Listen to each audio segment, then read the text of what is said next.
कर्नाटक की सिद्धरामैया सरकार एक बार फिर चर्चा में है। चर्चा की वजह है एक ऐसा बड़ा फैसला जो कि खबरों की हेडलाइंस बन गया। खबर ये आई कि कर्नाटक में जल्द ही प्राइवेट सेक्टर की सी और डी कैटेगरी की नौकरियों में कर्नाटक के रहने वाले लोगों को 100% आरक्षण दिया जाएगा। लेकिन राज्य की कई प्राइवेट कंपनियों ने इस पर आपत्ति जताई और फिर इसके ऐलान के कुछ घंटे बाद ही सरकार ने इस फैसले से पलटी मार दी और सीएम सिद्धरामैया ने अपना पोस्ट डिलीट कर दिया। पड़ोसी राज्य ने इसका फायदा उठाना शुरू कर दिया तो सरकार ने एक और बड़ा फैसला लिया। क्या है वो पूरा बड़ा फैसला, बताएंगे सब इस रिपोर्ट में और इस पूरे मामले के पीछे की कहानी। नमस्कार, मैं हूं कीर्ति और आप देख रहे हैं न्यूज तक। कर्नाटक की कांग्रेस सरकार ने प्राइवेट सेक्टर की सी और डी कैटेगरी की नौकरियों में स्थानीय लोगों को 100% आरक्षण देने का फैसला लिया था, जिसकी जानकारी सीएम सिद्धरामैया ने खुद सोशल मीडिया प्लेटफॉर्म एक्स पर एक पोस्ट के जरिए दी।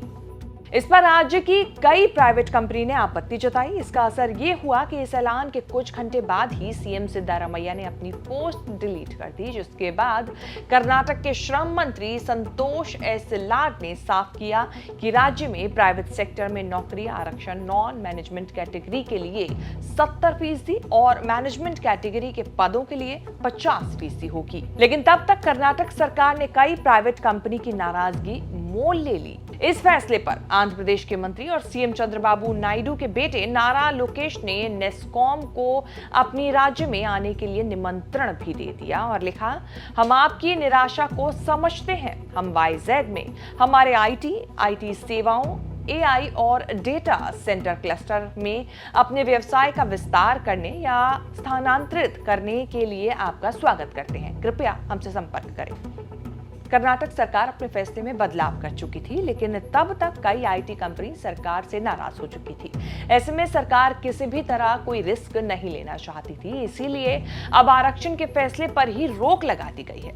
सरकार का कहना है कि इसमें अभी कई बातों पर गौर किया जा सकता है और जिनमें बदलाव किए जा सकते हैं, इसीलिए फिलहाल इसको रिवोक किया जा रहा है या फिर इसको होल्ड किया जा रहा है।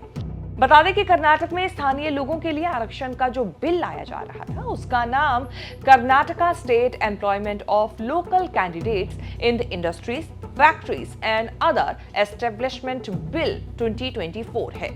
इस बिल के पास होते ही किसी राज्य सरकार की तरफ से प्राइवेट जॉब्स को लेकर लिया गया ये बड़ा फैसला हो सकता था। कर्नाटक सरकार के इस बिल में स्थानीय यानी कि लोकल लोगों को परिभाषित करते हुए कहा गया था कि वो इंसान जो कर्नाटक राज्य में जन्मा हो, 15 सालों से इसी राज्य में रह रहा हो, इसके अलावा वो कन्नड़ बोलना, पढ़ना और लिखना जानता हो।